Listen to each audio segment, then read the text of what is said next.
Now on the right-hand side, the fellow in the red shirt was just maybe 5 minutes ago involved in a very intense battle. That's right. And he's going sort of a second go again with this same competitor. Yes. Again, we've got... Now what they're calling is, originally they called a foul on the gentleman on the right. Now Paul Engle, the guy wearing the red shirt, has just been nailed with a foul also for his elbow coming out of the cuffs. On the left, you got Rob Graham on the left table. Rob Graham is going in the competition there. He should eventually come out victorious in his match. He's not a very tall person, but he has large biceps, large arms, very compact. Oh, there we go. Right now, they're in a kind of stalemate position trying to jockey. Now, the referee just reached in. There he is. Rob just won that match. I think his endurance is probably what's gotten him as high as it has. He seems to be able to outlast his competitor. I see. You know, he locks in those arms and he holds on, and once he feels a little bit of tiring on the opponent's arm, he starts really hitting it hard, and that's when he gets him down. Ross, when we talk about mental fatigue and stuff, can you give me and the viewers some sort of an indication as how is it broken down? 30% mental, 70% physical? What other categories come into play here? Really, the two areas that are concentrated, that was a quick match. We didn't even have time to get that up for it, and it's already over. But you got to understand something, that the three most important elements are obviously strength, being able to psych yourself out to your opponent, and the technique that you use. Of those three elements, strength is probably the most important in the preliminary rounds, in the earlier rounds. But once it comes down to the finals, it's your psych that really takes the creme de la creme, and you being able to sort of say, I want that match, I want it bad enough, and finding that extra energy out of nowhere to beat them. You know, so it's hard to say, because probably in the preliminary rounds it might be, 60% strength, 30% psych, and 10% technique. And then as you get into the later matches, it might become 40% strength, 30% technique, and 30% psych. So it really does start to even itself out more and more. As maybe you could hear in the background, we have the public address announcer saying that we're very, very close to reaching the finals of a lot of the divisions. This fellow walking on stage is one of the fellows that uses the elevated boots. That's right. We've seen two or three guys, I guess 2 guys and a girl have been wearing them today. That's there right. We've got a close-up shot of them. As you were saying before, that is strictly to give the guy some extra height and to use that as leverage. That's right. That's exactly it. What happens is that you could be under 135 pounds and be 6 feet tall, or you can be under 135 pounds and be 5'3". When you're giving away 9 inches, that's a lot of differential, because obviously the arm is longer, first of all. Plus, he has the easier chance of coming down on the arm as trying to have him to lift up to get his height up there and then pulling down. What they're doing now, because they're in the finals, is they're moving to one table. I see. So it's going to be easier for the viewers. We're going to be talking about one match at a time, and we're going to be able to sort of concentrate on that. We should point out that these two gentlemen, about an hour ago, were in a very heated battle. Yes. The fellow on the right-hand side eventually came out. Paul Patrickin has not lost yet. Therefore, the gentleman on the left is going to have to beat him twice. It's a double elimination knockout tournament. So the guy with the black T-shirt has already lost once. If he gets beat this time by Paul, then Paul is automatically the winner in that. I see.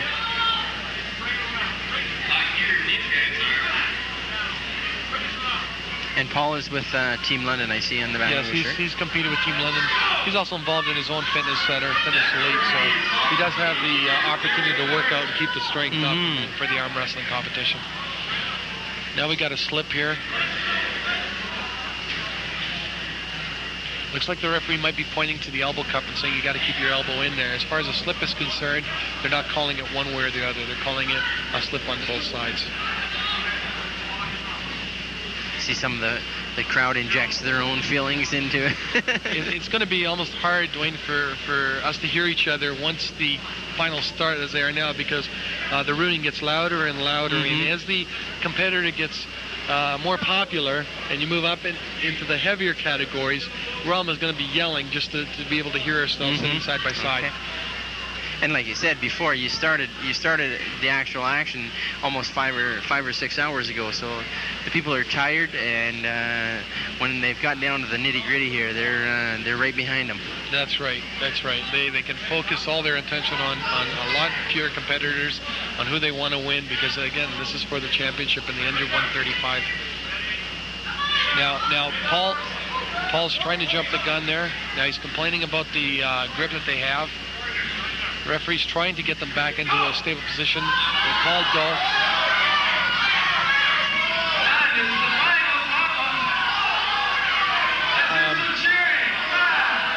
Both of them seem to have good control right now. They're both trying to use their bodies, keep it in front of their hands so that they have a little more leverage. You don't want to open up right now because you get beat very quickly by these guys.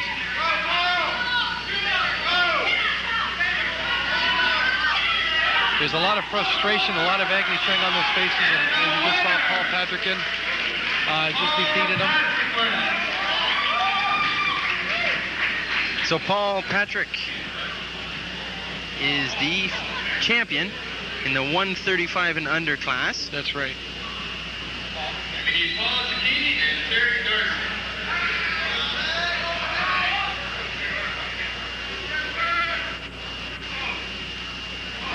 Now we move up to what, the 136 to 150 pound class. That's what I'm trying to.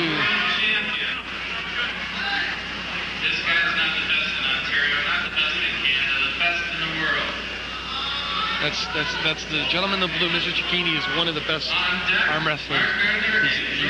He's not that big, but he is fast. Mark.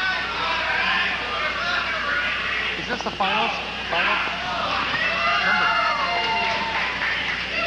one has to have 2 losses, remember.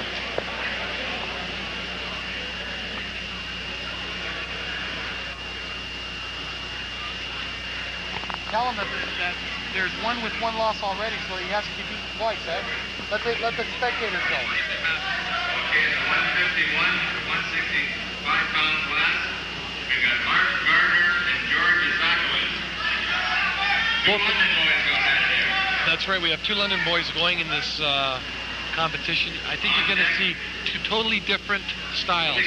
George is a type that has to really psych himself up by becoming much more flamboyant than Mark does. Mark, he'll set himself up, he'll find his focal point somewhere else, and he just wants to get on with it.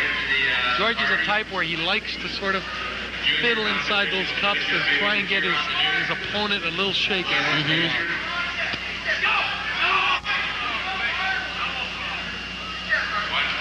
Okay, they're calling a foul on George Zakvarich.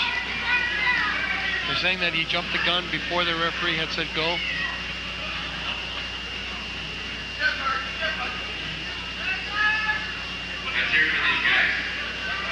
See him trying to second jump. He was pulling his arm away and just sort of trying to peeve him off a wee bit, eh? That's right.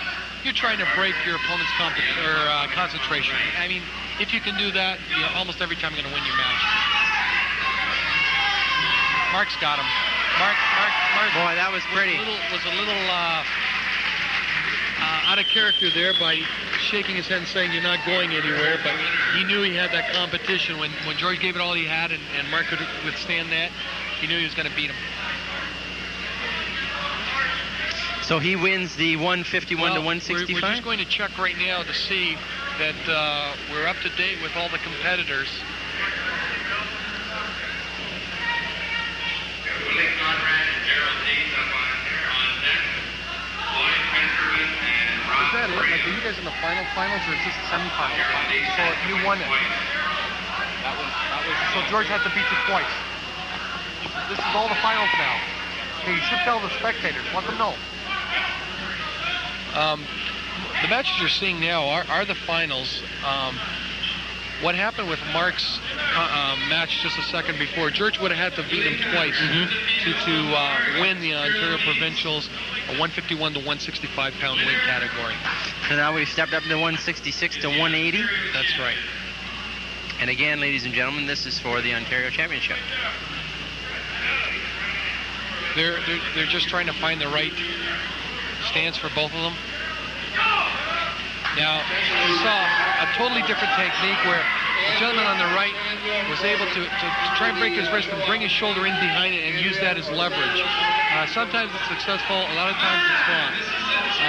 Only when you have not only the speed but the strength behind it to utilize it, that's when you're going to win.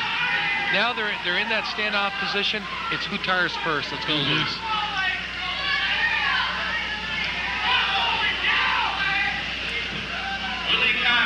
There you go, there you go. Willie Conrad wins his division. I would assume he's from North Bay with the T-shirt, Willie Conrad. Right. That's right. We have them all from all over the place. Oh, that's good. Now we move. This is going to be a good tug. You have Rob Graham on the one side. Probably stands about 5'7", weighing in close to the 200-pound. You have Lloyd Petrofin that is probably standing at closer to 6 feet, weighing in again around the same size, just under 200 pounds. Both of them are very, very qualified competitors, and both of them know how good the other one is. It's going to take a little longer to set this one up because they want that complete sight. Once they have it, they're not the type of competitors that are going to be pulling in, pulling out. Once they get locked in, they're going to be ready to start.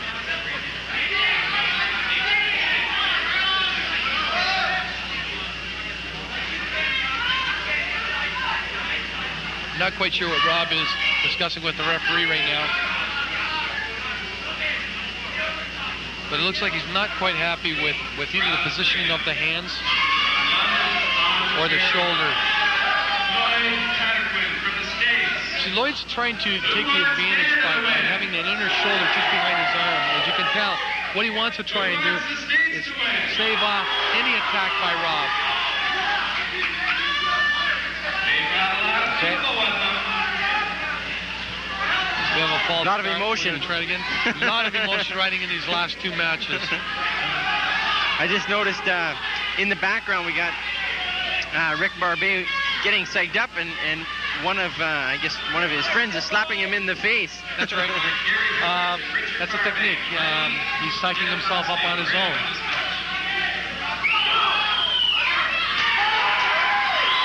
Okay, Lloyd Petrofin.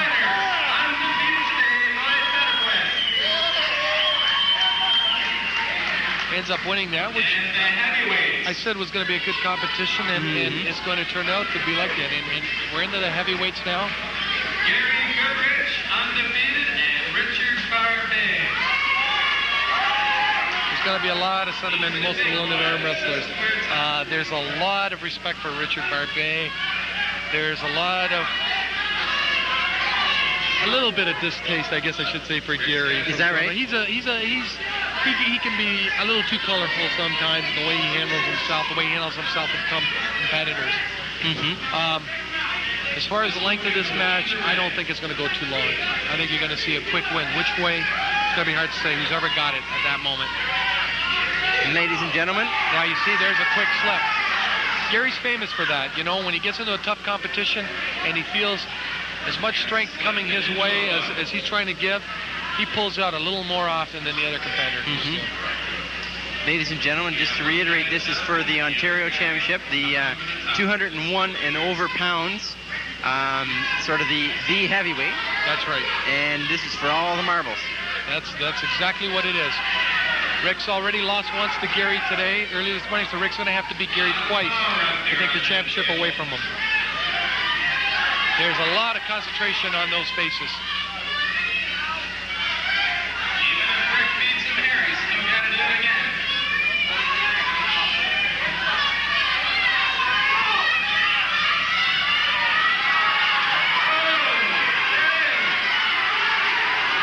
The crowd, you can tell, is partisan to Rick Baarbe. they're holding themselves up quite well, longer than I anticipated they would be for this length of time. You can see the grimacing face of Rick Baarbe. That's right. There's a lot of anguish on that face. He's trying to get that hand back up to that, neutral position, but no, I think Gary's got it. Gary was able to get that shoulder behind and use that extra leverage. Good competition. So Gary Goodridge is the heavyweight champion here at the Ontario Arm Wrestling Champions. That's right. And that was kind of fitting. It was a very solid match. Yes. They locked up 3 times today. They locked up twice with the right hand, once with the left hand. And all times there were 3 tough matches. And they're definitely going to meet again somewhere down the road. Definitely. There'll always be time for, I guess, revenge. Oh, it's on the back of Rick's mind right now. Rich will have the opportunity again. It may not happen at the, there was a quick match. And the winner, Joanne ends up winning the women's under 135-pound category. 1 loss apiece. I'm sorry, there is 1 loss apiece. We need Darla Tilling and Joanne Lachance. So what's happening now is they're moving to the over 135-pound women's category, and then as soon as they have that, they're probably going to bring back the last 2 female competitors that we saw, and whoever wins that one wins the under 135. So I was mentioning before, there's a lot of different ways that they're competing. They're competing, like as you can see here, stand up.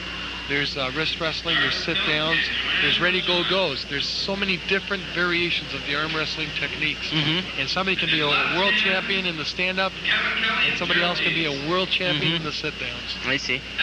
So Rick's probably his best competition is the sit-down and the ready-go-go. That's where he's able to utilize his upper body strength. I guess that would be similar to the speed skating. You hear the speed skating championships at the Olympics, where Gaetan Boucher is a specialist in say the 1500 as opposed to the 500. You wonder what is the difference, because it's basically the same thing, but I guess that's exactly it. You can be a specialist in the 1500, and the reason you don't do well in the 500 is because you don't exert yourself enough in that 500. In these competitions, using one type of control, using one type of technique, using one type of hand lock will determine how well you're going to do in the type of competition that you're in. This should be a good competition again.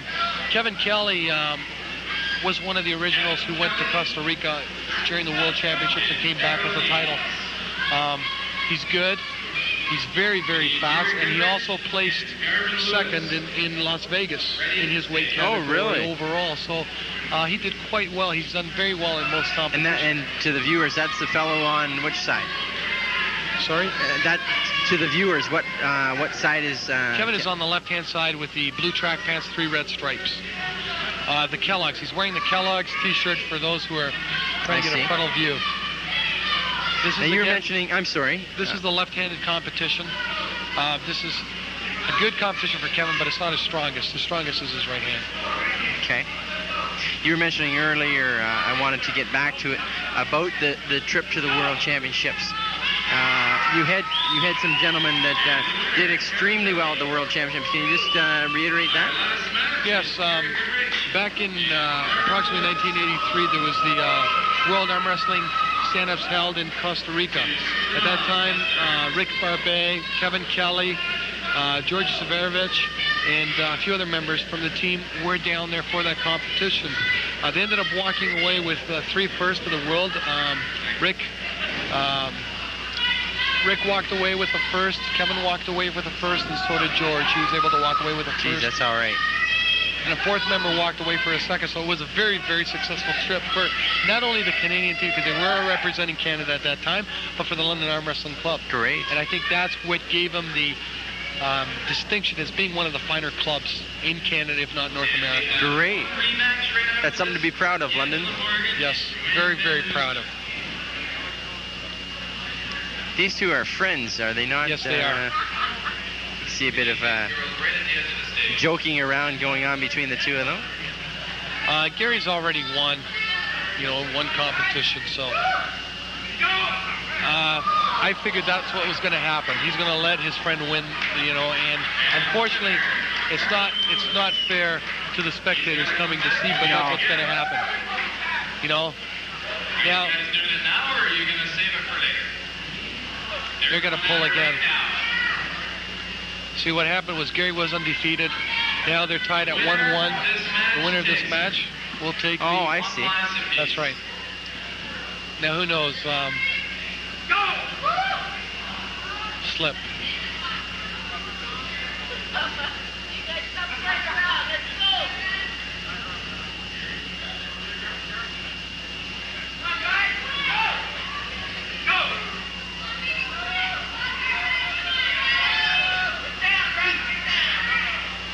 We have a new victory. Garvin Lewis, left-handed heavyweight. Lewis wins the left-handed heavyweight. He had to beat Goodridge twice in a row to do it. This is another match that's tied at 1-1 right now.